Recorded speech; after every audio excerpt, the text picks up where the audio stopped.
7 hills టీవీకి స్వాగతం। ఈ రోజు వార్తలోని ముఖ్యాంశాలు। ప్రముఖ పుణ్యక్షేత్రమైన కాణిపాకం శ్రీ వరసిద్ధి వినాయక స్వామి వారిని చిత్తూరు జిల్లా కలెక్టర్ అసగిరి షణ్మోహన్ జిల్లా ఎస్పీ మడికంఠ చందలు దర్శించుకున్నారు। ఈ సందర్భంగా జిల్లా అధికారులకు ఆలయ అధికారులు సాధన స్వాగతం పలుకుతూ స్వామివారి దర్శన ఏర్పాట్లు చేసి స్వామివారి తీర్థ ప్రసాదాలు అందజేసి ఆలయ వేద పండితులచే ఆశీర్వచనం చేసి స్వామివారి చిత్రపటాన్ని అందజేశారు। అనంతరం జిల్లా అధికారులు మాట్లాడుతూ ఎన్నికల సందర్భంగా జిల్లాలో ఎన్నికల సజావుగా జరగాలని ప్రజలు సుఖశాంతులతో ఉంటారని స్వామివారిని కోరుకున్నట్లు తెలిపారు।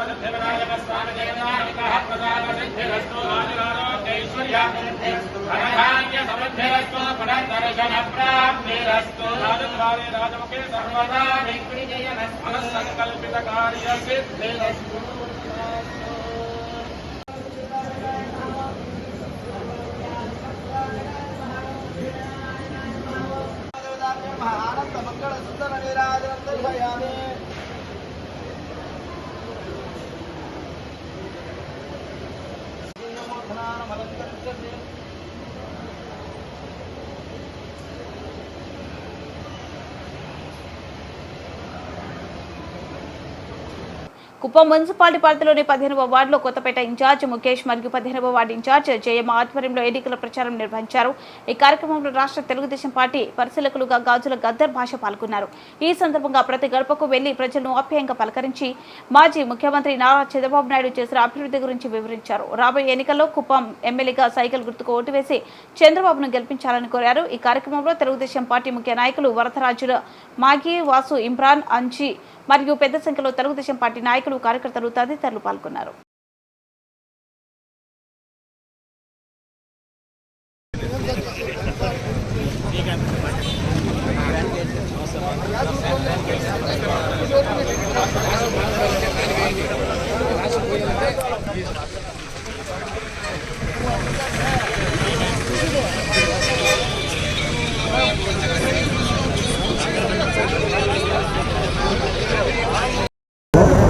అందరికీ నమస్కారం।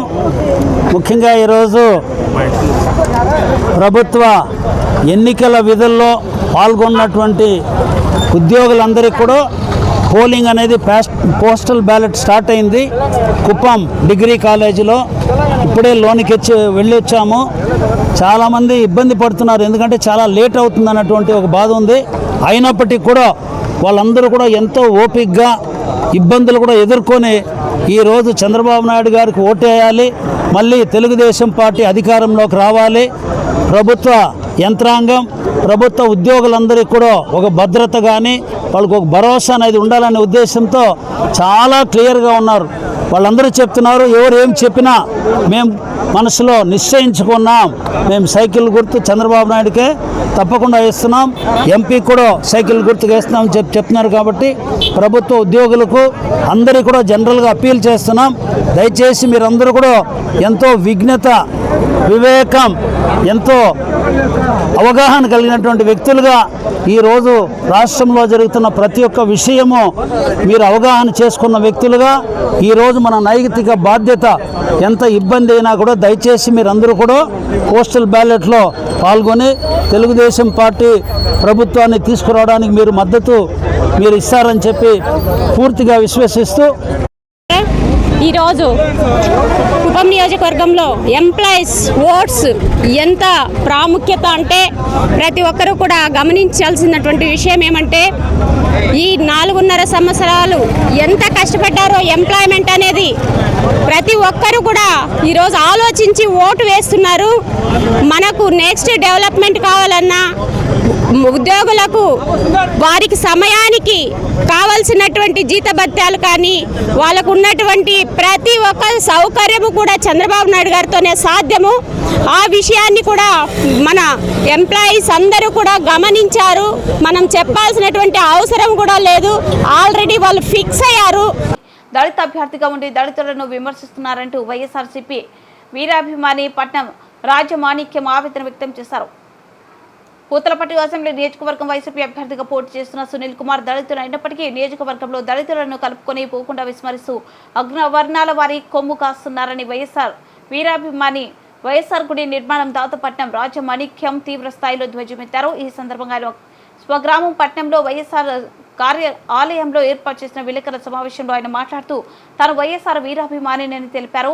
వైఎస్ఆర్ మరణాంతరం ఆయన పైన ఉన్న అభిమానంతో ఆయన దళితుల కోసం సేవలను గుర్తించి తనకు ఉన్న పూరి ఇంటిని కొట్టి ఆ స్థలంలో వైఎస్ఆర్ ఆలయాన్ని సొంత నిధులతో నిర్మించినట్లు తెలిపారు. అలాగే వైఎస్ఆర్ పార్టీ ఏర్పాటైన అనంతరం పార్టీ పటిష్టత కోసం నియోజకవర్గంతో పాటు రాష్ట్ర వ్యాప్తంగా తిరిగానని తెలిపారు. తన జీవితాన్ని పణంగా పెట్టానని తెలిపారు. అయితే మండలంలోని కొంతమంది అగ్రవర్ణాలకు చెందిన పార్టీ నాయకులు తనను ఆర్థికంగా ఎదగకుండా చేయడంతో పాటు అన్ని రకాలుగా ఇబ్బందులు గురి చేశారని ఆయన ఆవేదన వ్యక్తం చేశారు. చిత్తూరు నగరంలోని వాసవి కన్యకా పరమేశ్వరి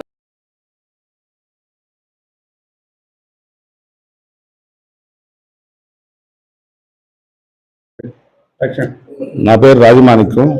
మాది కాణిపాకపట్నం విలేజ్, తవనంపల్లి మండలం, పూతలపట్టు నియోజకవర్గం, చిత్తూరు డిస్టిక్. మేము ఫస్ట్ నుంచి రాజశేఖర రెడ్డి అభిమానిని.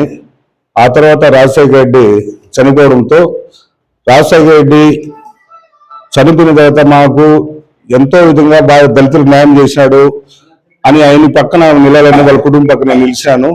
ఆ రోజుల్లో మా పూతలపట్టు నియోజకవర్గం, తవనంపల్లి మండలం కానీ పూతలపట్టు నియోజకవర్గం కానీ ఒకరు కానీ పార్టీకి ముందు వచ్చేవాళ్ళు.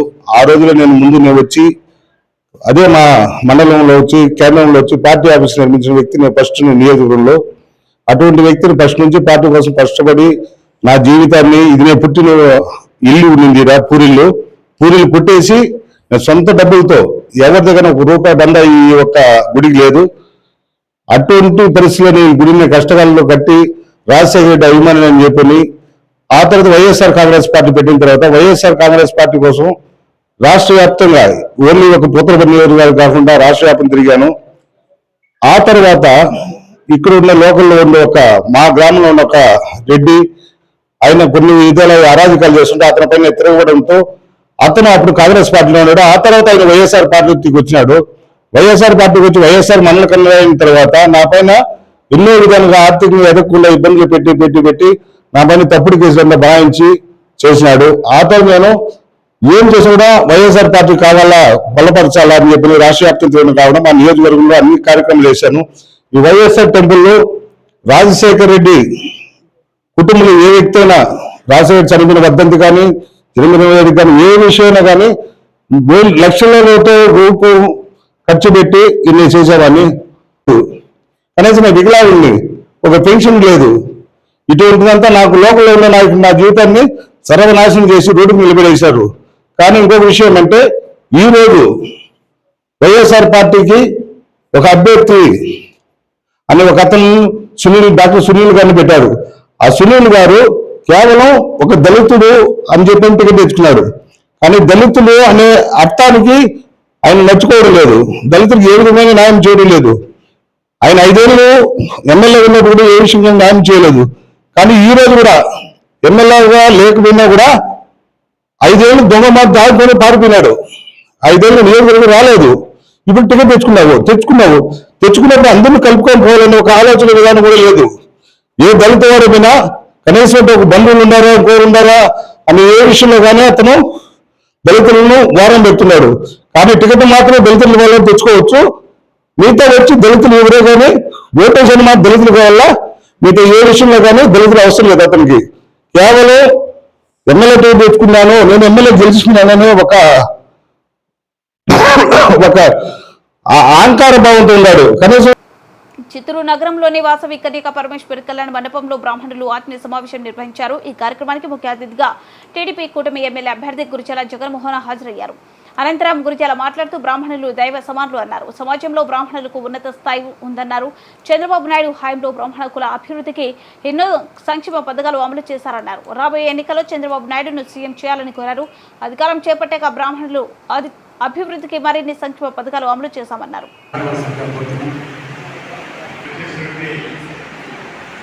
అందువల్ల మేము కొంచెం బీదవాళ్ళు కూడా ఉన్నారు. ఇలాంటి వాళ్ళని తీసుకెళ్ళి మన సనాతన ధర్మంని మనం అందరూ కాపాడాలనే ఒక సదుద్దేశంతో ఈ కార్యక్రమాలు చేస్తున్నాము. ఇంకా ముందు కూడా ఇలా వృద్ధాశ్రమం అవుతేమి అనాథాశ్రమంలో కూడా ఈ కార్యక్రమాలని ముందుకు తీసుకెళ్ళాలని అనుకుంటున్నాము. దానికి మీ సహకారం అందించాలని మా వాళ్ళు కూడా మీకు అందరికీ సహకారం అందిస్తారని కోరుకుంటూ ఈ సభాముఖంగా కోరుకుంటున్నాము. మీ ఆశీర్వాదం తీసుకునే ఇక్కడికి విచ్చేసాం. అప్పుడే మా శాస్త్రి గారు చెప్పినట్టు ఏ ఒక్క మంచి పని చేయాలన్నా, నామినేషన్ వేయాలన్నా, ఎలక్షన్ ప్రచారం ప్రారంభించాలన్నా, ఒక నూతన వ్యాపారం ప్రారంభించాలన్నా, ఒక నూతన గృహం కట్టి ఆ ఇంట్లోకి వెళ్ళాలన్నా ముందు పురోహితుడి ఆశీర్వాదము మీ యొక్క పూజతోనే ప్రారంభమవుతుంది. ఎంతటి గొప్ప వ్యక్తికైనా మీ ఆశీస్సులు ఉంటే తప్పితే ఆ స్థాయికి రీచ్ అయ్యే యోగం మనిషికి కలగదు. మరీ ముఖ్యంగా నాలాంటి మంచి గుణము వ్యక్తి ఏ రోజు అయినా పురోహితుల ఆశీర్వాదం లేనిది ఏ పని చేయను. నేను బీఫారం ఇస్తారని చంద్రబాబు నాయుడు గారి ఇంటికి పిలిస్తే ఇక్కడ నుండి వెళ్ళి కనకదుర్గమ్మ ఆశీస్సులు తీసుకుంటే తప్పితే బీఫారం తీసుకునేకి మా చంద్రబాబు నాయుడు గారి ఇంటికి పోలేదు. అక్కడ నుండి బీఫారం తీసుకొని గురుగారు ఏ దేవస్థానం పోవాలి అన్న గురు దక్షిణమూర్తి ఆశీర్వాదం తీసుకుంటే అక్కడ విజయవాడలో ఆ గుడి ఎక్కడ అడిగి అక్కడికి వెళ్ళి వారి ఆశీస్సులు తీసుకొని తిరుపతి ఎయిర్పోర్ట్కి వచ్చి తిరుమల దర్శనం చేసుకొని ఆ వెంకటేశ్వర ఆశీస్సులు పొందాలి అని భావించాను. అయితే ఈ ప్రభుత్వం వచ్చిన తర్వాత తిరుమలని కూడా వ్యాపార పరంగా మార్చేశారు. మేము వచ్చిన సమయానికి దర్శనం చేయాలంటే మాకు ఆ భాగ్యం కలగదు. భగవంతుడు ఎక్కడున్నాడు అంటే మన మనసులోనే ఉంటాడు, మన మనస్సాక్షికి ఉంటాడని తెలిసి శ్రీనివాస మంగాపురం వెళ్ళి శ్రీనివాస మంగాపురంలోనే సాక్షాత్తు ఆ 7 కొండల వాడు ఆ లక్ష్మీదేవి ఉందని భావించి అక్కడే పూజ చేసుకొని అక్కడ పురోహితులు కూడా బీఫారం తీసుకుపోయి ఆయన పాదాల చెంత పెట్టి ఆశీర్వదించినప్పుడు ఒక తులసి మాల పడింది. అంటే ఇక్కడ ఉన్న ఈ రాక్షస ప్రభుత్వాన్ని కావచ్చు, రాక్షస నాయకుల్ని కావచ్చు సంహరించాలి అంటే ప్రజల ఆశీస్సులు ఉన్నాయి, భగవంతుని శక్తి కూడా కావాలి. కాబట్టి ఆ భగవంతుని ఆశీస్సులు కూడా మాకు అందినాయి. అలాగే మీరు కూడా ప్రతిరోజు ఆ భగవంతుని పూజించే మీరు మీ మంచి మనసుతో మీ అందరి ఆశీస్సులు నారా చంద్రబాబు నాయుడు గారికి, తెలుగుదేశం పార్టీకి, అలాగే పైన నరేంద్ర మోడీ గారికి కూడా మీ ఆశీస్సులు ఉండి మీరు శాపిస్తే ఖచ్చితంగా జరిగి తీరుతుంది. ఎల్లకాలం ప్రజల్ని భయపెట్టారు. ఇదే చౌల్ట్రీలో నాకు సంబంధించిన మా వైశాస్ మీటింగ్ పెడితే వాళ్ళని భయపెట్టాడు. ఈరోజు పీవీకేఎన్ కాలేజీలో ప్రభుత్వ ఉద్యోగుల్ని ఓటు వేయకుండా తికమక పెడుతున్నాడు. వాళ్ళకి తెలియనిది తెలుసుకోవాలి. బ్రాహ్మణుల చేత ఎప్పుడైతే ఆశీర్వాదం పొందుతారో వాళ్ళు కూడా అతి కష్టం పైనే పైకి వస్తారు. ఏవో ఒక తప్పు చేస్తారు. పొద్దున లేచి తప్పు మీద తప్పు చేసి ఆ భగవంతుడికి సేవ చేసుకునే వ్యక్తుల్ని భయపెట్టేంతటి స్థాయి వచ్చిందని భావిస్తున్నారు ఈ పిల్ల కాకులు. రానున్న 13 ఎలక్షన్ కానీ 4వ తేదీ రిజల్ట్ వచ్చాక 5వ తేదీ మీ సాక్షిగా చెప్తున్నా, మిమ్మల్ని ఎవరైతే భయపెట్టారో వాళ్ళని భయపెట్టడానికి భగవంతుడు నన్ను గెలిపించి తీరుతాడు. నేను మీ అందరి కోసమే ఇక్కడికి వచ్చా. నన్ను భయపెట్టే శక్తి ఉంటే నాతో ఆడుకోవాలి. మీ ఆటలు ఏమన్నా ఉంటే ప్రజలు లేదా పురోహితుల్లో వ్యాపారస్తుల్లో కాదు భయపెట్టేది. నిజంగా నీ యొక్క మగతనం ఉంటే నేను సిద్ధంగా ఉన్నా. నీ వల్ల అయితే నా పైకి రా, నేను సిద్ధంగా ఉన్నా. నువ్వేమో నీ కథ ఏమో చూసే. తెలుగుదేశం పార్టీ నాయకులు డబ్బులు మద్యం యథేచ్ఛగా పంపిణీ చేస్తున్న పోలీసు వ్యవస్థ చోద్యం చూస్తుందని చిత్తూరు వైఎస్ఆర్ కాంగ్రెస్ పార్టీ అభ్యర్థి విజయనందరెడ్డి ఆరోపించారు. ఈ సందర్భంగా చిత్తూరు 1వ పోలీస్ స్టేషన్ ఎదుట వైఎస్ఆర్ కాంగ్రెస్ పార్టీ అభ్యర్థి విజయనందరెడ్డి కార్యకర్తలు నాయకులతో కలిసి అర్ధనగ్న నిరసన వ్యక్తం చేశారు. ఈ సందర్భంగా విజయనందరెడ్డి మాట్లాడుతూ తెలుగుదేశం పార్టీ అభ్యర్థి ఎన్నికలు అక్రమంగా గెలవాలని ఉద్దేశంతో బెంగళూరు, అనంతపురం నుండి ప్రజలను రప్పించి వివిధ లాడ్జీల్లో బస చేయించి ఓటర్లకు డబ్బు మద్యం పంపిణీ చేస్తున్నారని తెలిపారు. దీనిపైన తనకు వచ్చిన సమాచారం మేరకు పోలీసు వ్యవస్థకు ఫిర్యాదు చేసి ఏమాత్రం పట్టించుకోలేదని వెంటనే వారిపైన చర్యలు తీసుకోవాలని డిమాండ్ చేశారు. ఏ విధంగా ప్రజాస్వామ్యంలో పేదవాడు రాజకీయాలు ఏ విధంగా ఎదుర్కోవాలో అర్థం కావడం లేదు. కాబట్టి దీని మీద నాకు వేరే దిక్కు లేదు. ఇక్కడ ఆత్మహత్య నాకు శరణ్యం కాబట్టి మేము స్వచ్ఛందంగా చెప్పి డబ్బులు పట్టించినవి కూడా వదిలిపెట్టేస్తే ఏ విధంగా ఎలక్షన్ చేయాలో మాకు అర్థం కాని పరిస్థితిగా ఉంది. ప్రభుత్వ ఉద్యోగులను మభ్యపెట్టడానికి పోలీస్ లైన్లో డబ్బులు పంపిణీ చేస్తూ ఉంటే ప్రైవేట్ వ్యక్తులను పెట్టి నేనే వెళ్ళి స్వయంగా వాళ్ళని పట్టుకొని పోలీస్ బృందానికి అప్పచెప్పాను. అప్పచెప్పిన 20 నిమిషాలకు వాళ్ళు కళ్ళు తిరుగుతూ ఉందంటే వెంటనే వాళ్ళు పంపించేయడం జరిగింది. అదేవిధంగా దాదాపు 500 మంది బెంగళూరు నుంచి అనంతపురం నుంచి ఇక్కడ ఇళ్ళు తీసుకొని లాడ్జీల్లో విచ్చలవిడిగా డబ్బులు డంప్ చేసుకొని లిక్కర్ డంప్ చేసుకొని ఎక్కడికక్కడ విధ్వంసం సృష్టిస్తూ ఉంటే కూడా నిమ్మకు నీరెత్తినెత్తి ఉండారు. ఏది కానీ స్పందన లేదు. కాబట్టి దీని మీద మేము తీవ్రంగా వ్యతిరేకిస్తూ ఈరోజు నిరసన వ్యక్తం చేస్తూ ఉన్నాం. పోలీసు చిత్తూరు నగరంలో సజావుగా పోస్టల్ బ్యాలెట్ ప్రక్రియ పోస్టల్ బ్యాలెట్ కోసం ఉద్యోగులు బారులు తీరారు. చిత్తూరు కలెక్టర్ కార్యాలయంలో ఏర్పాటు చేసిన ఫెసిలిటేషన్ సెంటర్లో పోస్టల్ బ్యాలెట్ ప్రక్రియను జిల్లా కలెక్టర్ ఎన్నికల అధికారి సగిలి షణ్మోహన్ పరిశీలించారు. కుప్పం డిగ్రీ కళాశాల వద్ద పోస్టల్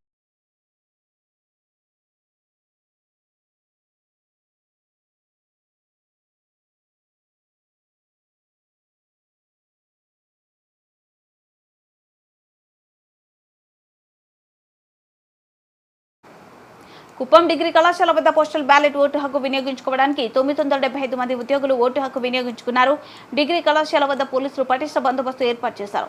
పోస్టల్ బ్యాలెట్ పోలింగ్ సరళిని ఎంపీ ట్రెడ్డప MLC Bharat municipal chairman Sudheer పరిశీలించారు. ఈ సందర్భంగా వైసీపీ నాయకులు మాట్లాడుతూ ఉద్యోగులు జగన్మోహన్ రెడ్డి ప్రభుత్వం వైసీపీ వైపే ఉన్నారని ఆశాభావాన్ని వ్యక్తం చేశారు.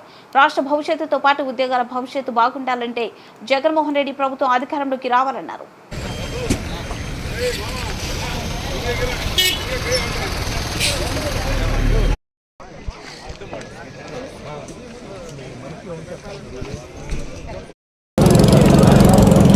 అందరికీ నమస్కారం. ఈరోజు పోస్టల్ బ్యాలెట్ ఓట్లు ప్రక్రియ ఈరోజు జరుగుతూ ఉంది. కుప్పం నియోజకవర్గంలో ఎప్పుడూ లేని విధంగా పోస్టల్ బ్యాలెట్కి కూడా హోరాహోరీగా మరి ఈరోజు ఓటింగ్ అనేది జరుగుతూ ఉంది. ఖచ్చితంగా జగన్మోహన్ రెడ్డి గారి అడ్మినిస్ట్రేషన్ మీద నాయకత్వం మీద ప్రజలందరూ ప్రగాఢ విశ్వాసం పెట్టి మనస్ఫూర్తిగా ఆయన్ని గెలిపించే విధంగా ఇక్కడ ఫ్యాన్ గుర్తు గెలిచే విధంగా చూస్తారని మేము భావిస్తూ ఉన్నాము. ఎంత మండు టెండర్లో అయినా కూడా ఓటు హక్కు వినియోగించుకోవడం అందరి బాధ్యత కాబట్టి ప్రతి ఒక్కరూ కూడా స్వచ్ఛందంగా ముందుకొచ్చి మరి ఓటు వేయవలసిందిగా అందరినీ కూడా మేము రిక్వెస్ట్ చేస్తూ ఉన్నాం. ఖచ్చితంగా మీరందరూ ఓటు హక్కు వినియోగించుకోండి. జగన్మోహన్ రెడ్డి గారి మీద నమ్మకం పెట్టి మళ్ళీ అలాంటి ప్రభుత్వమే రావాలని చెప్పి మీరందరూ కూడా ఫ్యాన్ గుర్తు మీద ఓటేస్తారని మనస్ఫూర్తిగా కోరుకుంటా ఉన్నాం.